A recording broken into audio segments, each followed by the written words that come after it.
let's stand on our feet and welcome Paul du Toit.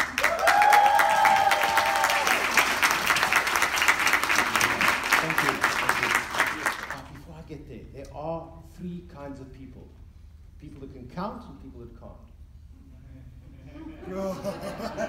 I think this is the sharper side of the room. She used to love the stories, and when we were finished with the story, she used to say, "Daddy or Mommy, please read me another story." So sometimes I'd just be dead tired, and Mom was busy, and I didn't really want to do a long story, so I thought up a really short story that I could tell her, just so that I could get her off my back. Of course, it didn't work, but this was the story. So I said to her, "Okay, darling, once upon a time, there was a frog, and then it died. The end." So she'd go, "No, no, no, Daddy, that's too short. Tell me another story." So I'd say, "Well, okay, what story would you like me to tell you?" So she said, "Tell me the story about the prince and the princess." So I said, "Okay. Once upon a time, there was a beautiful princess and a very, very ugly prince. And the prince said to the princess, 'If you give me a passionate kiss, I will turn into a handsome prince.' So she screwed up her eyes, leant forward, and gave the ugly prince a passionate kiss. And then he turned into a frog. And then he died." So she didn't like that either, so I got sentenced to telling her another story.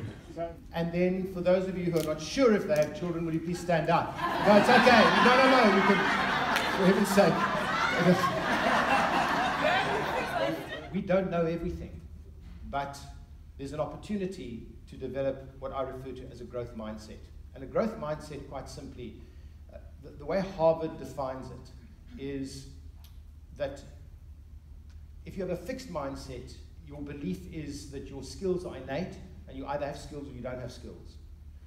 The growth mindset principle is that skills are not simply innate. In other words, you improve your skills by constantly developing them all the time. So she got hold of Pinocchio the one day that I'd read her countless times. She remembered all the words. So what would happen is that I'd try and fox her when I read it to her, and I would flip things around, and she'd go, "No, no, no, Daddy, go back to the beginning again." So I had to go back to the beginning, and I soon learned my lesson. What she'd done is she'd taken the book, and she'd matched her memory to the words, and actually taught herself to read.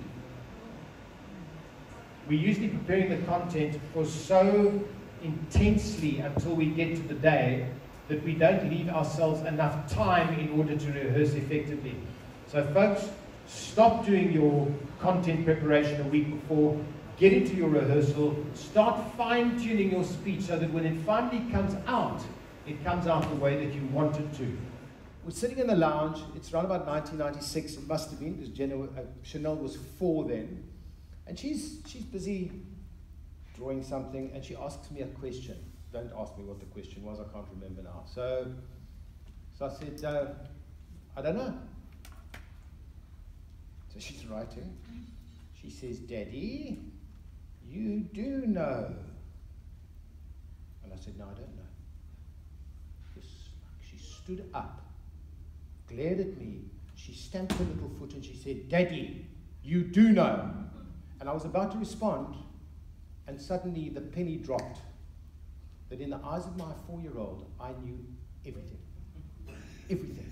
So an example might be you're driving in the game reserve with the family, but you forgot to have a pee before you left, and now the bladder is pushing, and you're quite far from the nearest place where you can point Percy.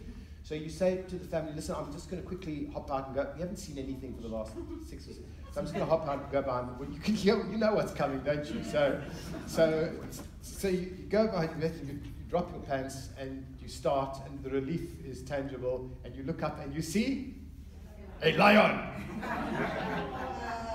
South Africans are the only people that know how to say that word, lion. I saw a lion. So you look up and you see a lion. Now, your instant reaction is to run, but there are 2 problems. The first one is your legs cannot move, and the second one is that your trousers are around your ankles.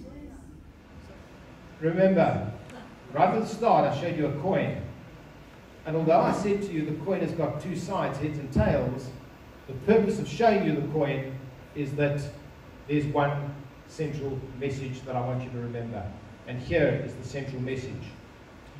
When you learn to stop preparing your content a week before and spend some time on how you are going to deliver your message, that is when you will make your speech count. Thank you. Thank you. Thank you very much. Thank you.